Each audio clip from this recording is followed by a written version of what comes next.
প্রিয় সাংবাদিক বন্ধুগণ, আমরা আজকে এখানে একটা বিশেষ ঘোষণা দেওয়ার জন্য আপনাদের সামনে উপস্থিত হয়েছি।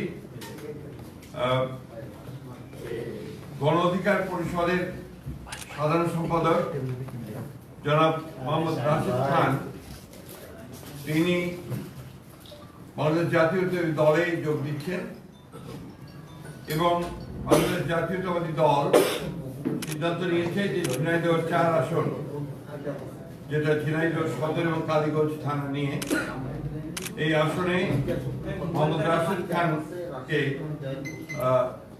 ধানের শীষ প্রতীকে নির্বাচন করার জন্য মনোনয়ন দেওয়া হচ্ছে। এটা আপনারা আমাদের দলের সিদ্ধান্ত, এটা আমি আপনাদেরকে জানালাম। সেই সঙ্গে আমি আপনার অনুরোধ করব, এই ঝিনাইদহ ও কালীগঞ্জ, ঝিনাইদহ সদর কালীগঞ্জ অর্থাৎ ঝিনাইদহ 4 আসনের বিএনপি সকল নেতাকর্মীকে মোহাম্মদ রাশেদ খানের সঙ্গে কাজ করার জন্য এবং তাকে বিজয়ী করার জন্য সর্বশক্তি দিয়ে কাজ করার জন্য।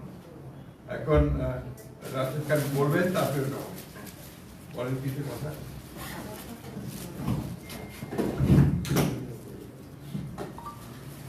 আসসালামু আলাইকুম। বাংলাদেশ জাতীয়তাবাদী দল বিএনপির সংগ্রামী মহাসচিব, তাকে অসংখ্য ধন্যবাদ। আমি মোহাম্মদ রাশেদ খান 2018 সালের কোটা সংস্কার আন্দোলন থেকে আপনাদের সাথেই ছিলাম। কিভাবে রাজপথে সংগ্রাম করেছি আপনারা সবাই জানেন, সাংবাদিক ভাইয়েরা। বিশেষ করে জুলাই গণঅভ্যুত্থানের সময় আমার পাশে বিএনপির স্থায়ী কমিটির সদস্য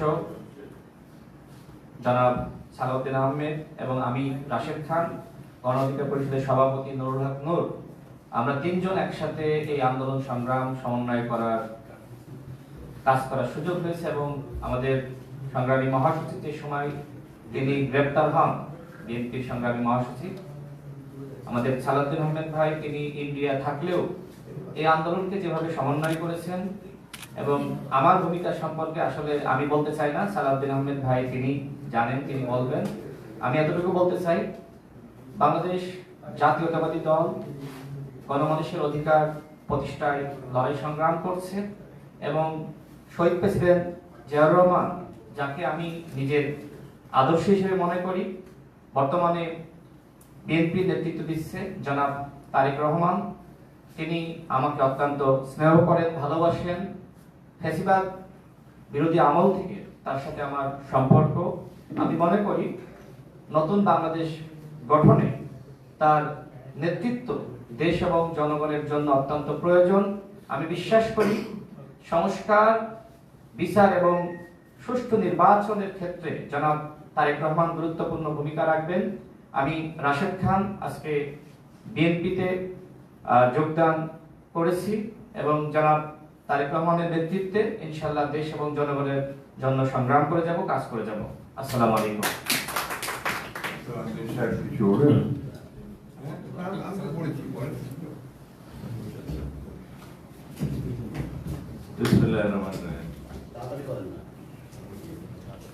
জনাব রাশেদ খান, তিনি গণ অধিকার ছাত্র অধিকার পরিষদ থেকে শুরু করে গণ অধিকার পরিষদ পর্যন্ত তার যে যাত্রা এবং বিশ্ববিদ্যালয় কেন্দ্রিক যে ছাত্র আন্দোলন গড়ে উঠেছিল, তার যে সাহসী ভূমিকা, তাতে দেশের ছাত্র সমাজের দাবি মানতে তৎকালীন স্বৈরাচারী সরকার বাধ্য হয়েছিল। সেই ভূমিকায় রাশেদ খানের নাম আমাদের ইতিহাসে উজ্জ্বল থাকে।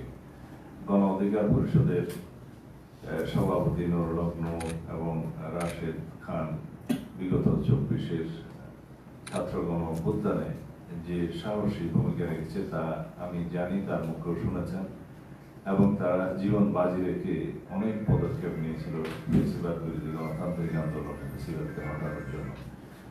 সেই অবদান ইতিহাসে লিপিবদ্ধ থাকবে। আমরা চাই বর্তমান নতুন প্রজন্মের এরকম আরো অনেক সাবেক ছাত্রনেতা যারা এখনো বয়সে তরুণ, তারা জাতি বিনির্মাণে সঠিকভাবে পদক্ষেপ নিতে পারুক, এবং সেজন্য তাদেরকে জাতীয় সংসদ থেকে শুরু করে সমাজের রাষ্ট্রের বিভিন্ন স্তরে তারা প্রতিষ্ঠিত হোক, সেটা আমাদের কামনা।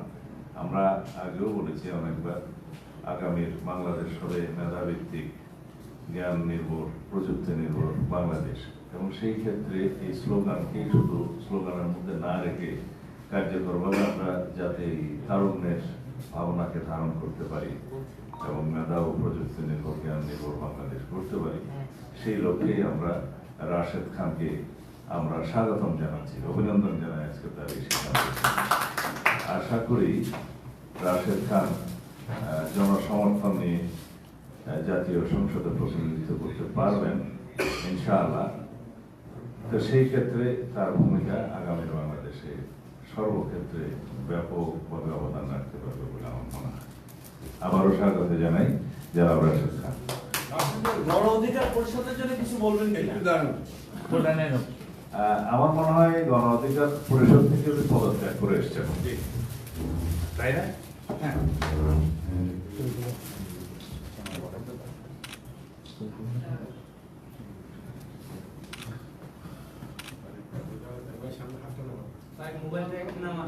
জি থ্যাংক ইউ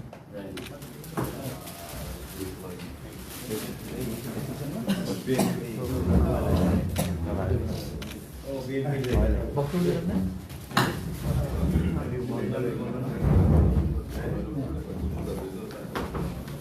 আমি দাঁড়ায়